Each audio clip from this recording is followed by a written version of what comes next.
पुस्तकं आणि माणूस यांचं नातं अखंड टिकवण्यासाठी आर चॅनलने SSD ज्वेलर्सच्या माध्यमातून आणलेल्या बोलकी पुस्तकं या खास कार्यक्रमात या रविवारी पाहूया पुणे येथील सुप्रसिद्ध लेखिका राधा मराठे यांची अक्का ही कथा।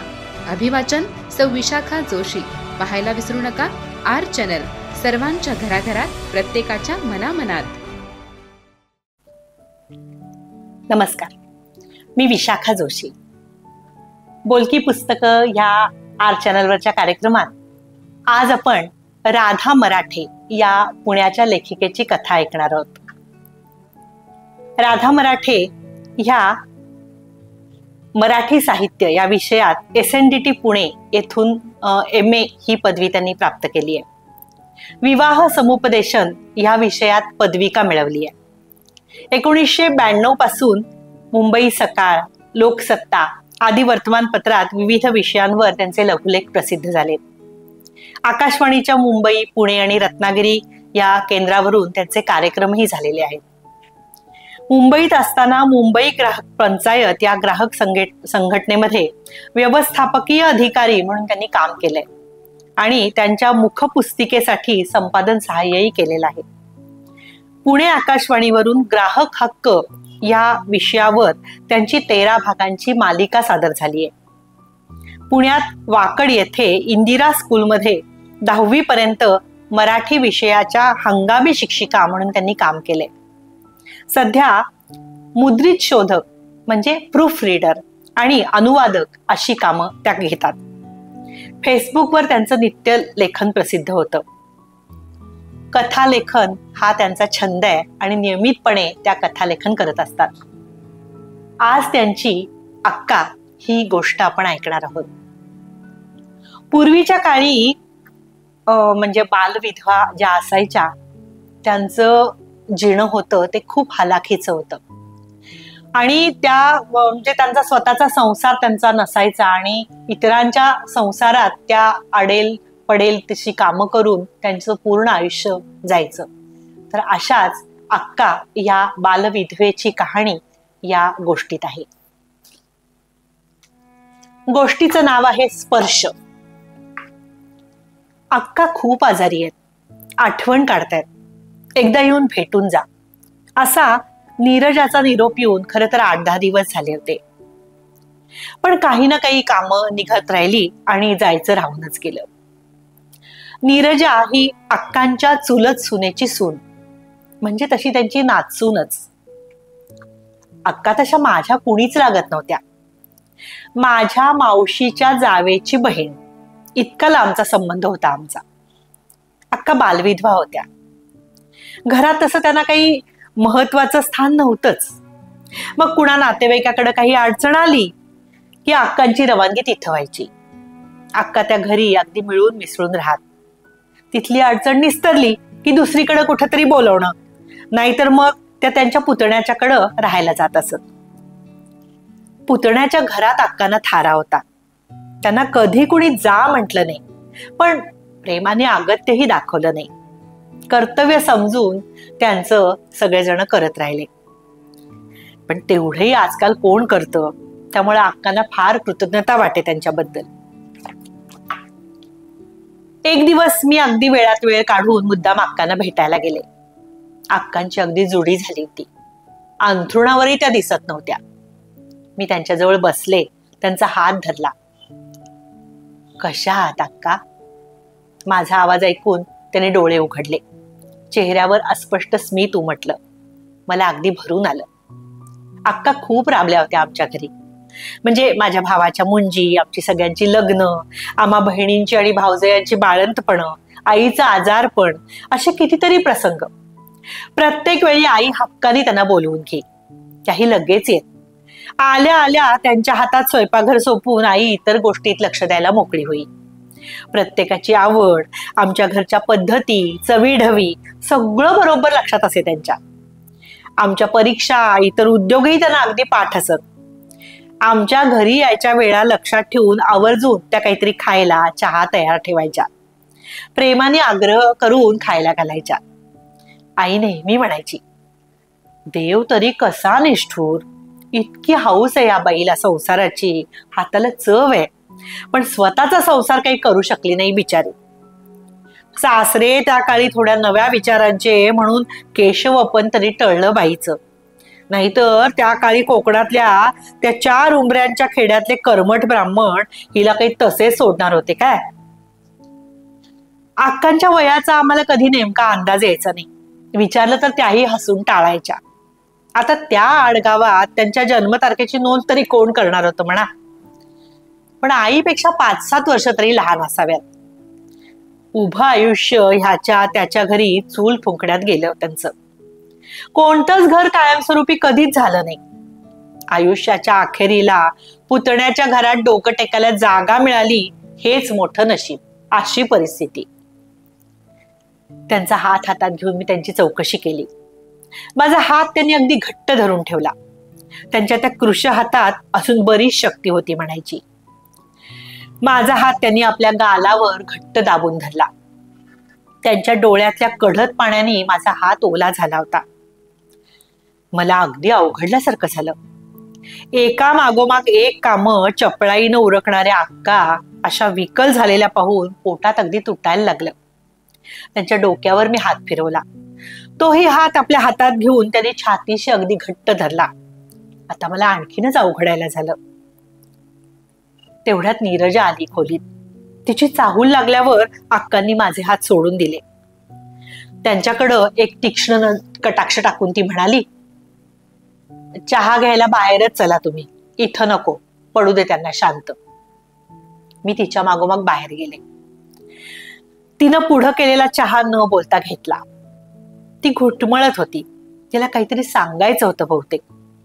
बोलू की नको अशा संभ्रमात असावी. अखेर म्हणालीच, तुमच्या आईची आणि तुम्हा सर्वांची सतत आठवण काढतात. त्यांना फार वाटतं तुम्हा सगळ्यांबद्दल. आता तुम्ही जवळच्या वाटता म्हणून एक सांगावंसं वाटतं. बोलू का? हो हो बोल ना, अगदी निसंकोच बोल.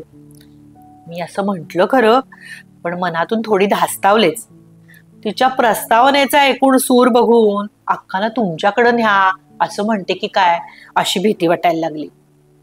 ह्यांच्या अनियमित वेळा, मुला नातवंडांचं वेळापत्रक सगळं क्षणात मनात उभं राहिलं. अक्का हल्ली फार विचित्र वागतात.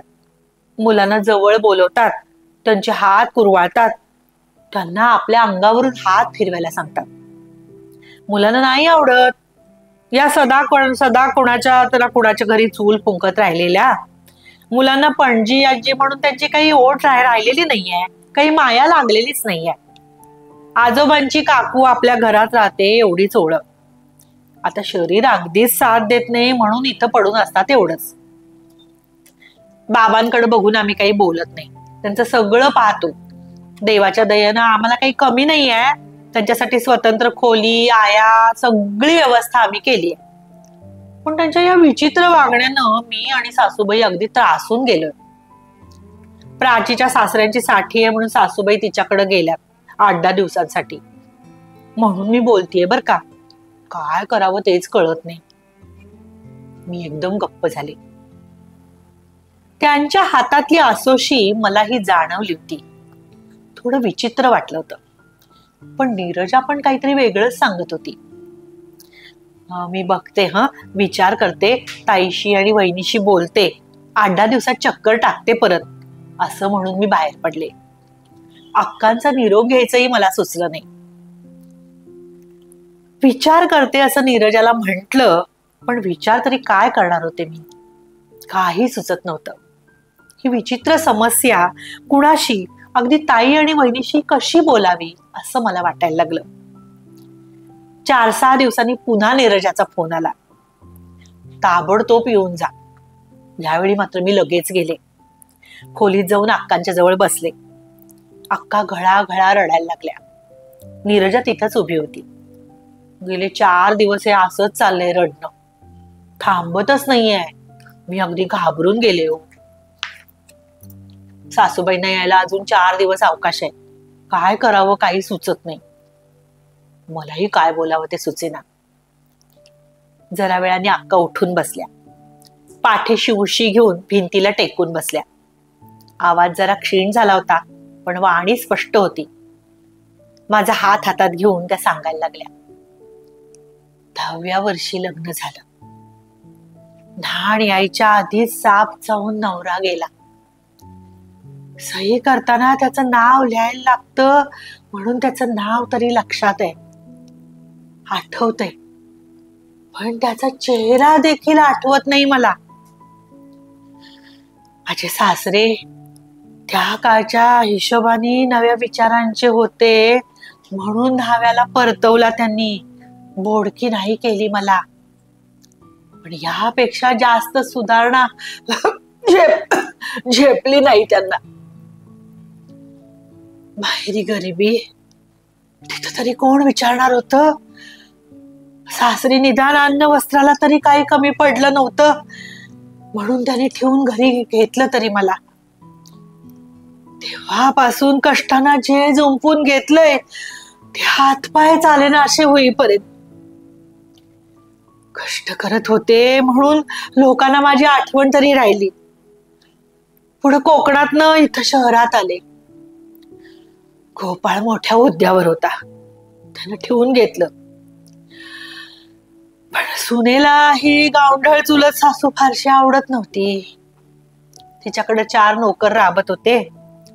तिला माझ्या कष्टांची तशी काही गरज नव्हती. मग जिकडं गरज असायची तिकडं ती माझं बोचकं पाठवून द्यायची. 2 वेळचं जेवण आणि अंगावर धड लुगडं एवढ्यावर राबले सगळ्यांच्या घरी. लोकांनी आपुलकी दाखवली, विश्वास टाकला. नोकरा इतकी हलकी वागणूक दिली नाही, पण शेवटी मी आश्रितच राहिली.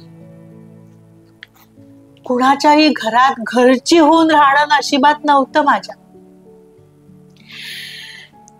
लग्न झालं तेव्हा मायेचा स्पर्श जो सुटला तो पुन्हा कधी मिळाला नाही. न्हाण यायच्या आधीच नवरा गेला, म्हणून नवऱ्याचा स्पर्श नाही. नवरा नाही म्हणून मुलं नाहीत, त्यांचा लढीवाळ स्पर्श नाही. ज्या ज्या घरी राहिले राबले तिथं कोणी जवळ यावं, मिठी मारावी, गळ्यात हात टाकावे, असं काही नातं नसायचं. देवाच्या दयेनं कधी आजारपण आलं नाही, पण कधीतरी डोकं कलकलायचं. मग आपला आपणच हल्याचा चहा घ्यायचा, कपाळावर वेखंड सुंठीचा लेप लावायचा आणि पुन्हा पदर खोचून उभं राहायचं. मुलं खायला माझ्याकडे मागायची, पण शाळेतून बाहेरून आल्यावर त्यांना आई आजीच लागायच्या, हक्का नाही. फार जीव तुटायचा माझा. आपण आधांतरी तरंगतोय, आपल्या पायाखाली जमीनच नाही असं वाटायचं. 2 वेळेला जेवण, अंगभर कपडा आणि डोक्यावर छप्पर असलं की शरीर जगतं, मनाला तेवढं पुरत नाही. त्याला प्रेम, माया हवी असते. शरीराला मायेचा, प्रेमाचा स्पर्श मिळाला की मन शांत होतं. आयुष्यभरची ही ओढ मला जाळतीये, हाग होतीये अंगाची. ती औषधाने नाही थांबणार. तिला मायेच्या स्पर्शाचीच गरज आहे. कुणाला सांगू ही जळजळ? आश्रित बाईला मन असतं हे कुणाला पटणार? कोणत्या जन्मातलं पाप फेडतीये ते त्या एका देवालाच माहित. अक्का बोलायच्या थांबल्या, पण त्यांच्या डोळ्यातून पाणी वाहत राहिलं. शांत व्हा असं म्हणून मी त्यांचा हात धरला, तो त्यांनी घट्ट धरला. रडू दे ग, उभ्या आयुष्याचं रडणं साठवून ठेवलंय, रडण्याचा आनंद तरी मिळू दे मला. मी अगदी कानकोंडी झाले. अक्कांचं बोलणं कणभरही खोटं किंवा चूक नव्हतं. अक्कांच्या वागण्याची तक्रार करणारी नीरजाही एकदम गप्प झाली. मी घरी आले. आल्या आल्या ह्यांनी माझ्या हातातली पिशवी घेतली. सुनेनं पाणी दिलं. तिच्या कडेवरच्या नातवानं माझ्या अंगावर उडी मारली. आजी त्याला दिवसभर भेटली नव्हती. तिच्याकडून लाड करून घ्यायची त्याला हुक्की आली होती. त्याला छातीशी कवटाळून मी सोफ्यावर बसले. त्या सगळ्यांच्या ओझरत्या स्पर्शानं माझ्या शरीराचा दिवसभरचा थकवा गेला होता, पण मन आणखी थकून गेलं. अक्कांचा चेहरा, त्यांची विकलता मनातून जाईना. आजपर्यंतच्या आयुष्यात झालेले स्पर्श आठवत राहिले. प्रेम, माया, आपुलकी, ओढ, काय नव्हतं त्या स्पर्शात. आनंद, दुःख, संताप, निराशा, कंटाळा, वैफल्य, विविध भावनांच्या कल्लोळात किती वेळा सापडले. ज्या ज्या वेळी स्पर्शाची ओढ लागली त्या वेळी ती मिटवणं मला सहज शक्य झालं होतं. मुलगी, मैत्रीण, बहीण, बायको, आई आणि आता आजीही. प्रत्येक नात्याचा स्पर्श वेगळा. त्यावेळी मला न मागता अगदी सहजपणे मिळत गेला. कदाचित त्यामुळंच अन्न वस्त्रा इतकीच जिवंत माणसाचा स्पर्श ही देखील माणसाच्या जगण्याची गरज असते हे मला कधीच कळलं नाही. अक्कांच्या रूपाने अगदी अचानक ते सत्य प्रकर्षाने माझ्या समोर आलं आणि त्यामुळं मी अगदी अस्वस्थ होऊन गेले. रस्त्यावरच्या भिकारणीलाही जे अगदी सहज मिळू शकतं ते कित्येकांचा अंतरात्मा तृप्त करणाऱ्या अक्कांसारख्या बाईला का मिळू नये? इतकी साधी बिन पैशाची गरजही पूर्ण होऊ नये आणि आयुष्यभर तळमळत राहावं, असं काय पाप केलं असेल त्यांनी मागच्या जन्मी?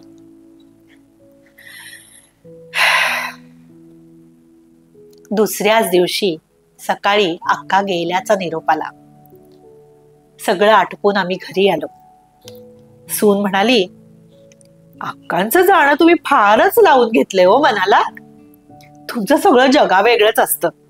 अक्का आपल्या नात्याच्या ना गोत्याच्या एक आश्रित स्वयंपाकाच्या बाईसाठी तुम्हाला इतकं वाईट वाटावं याचीच कमाल वाटते बाई मला.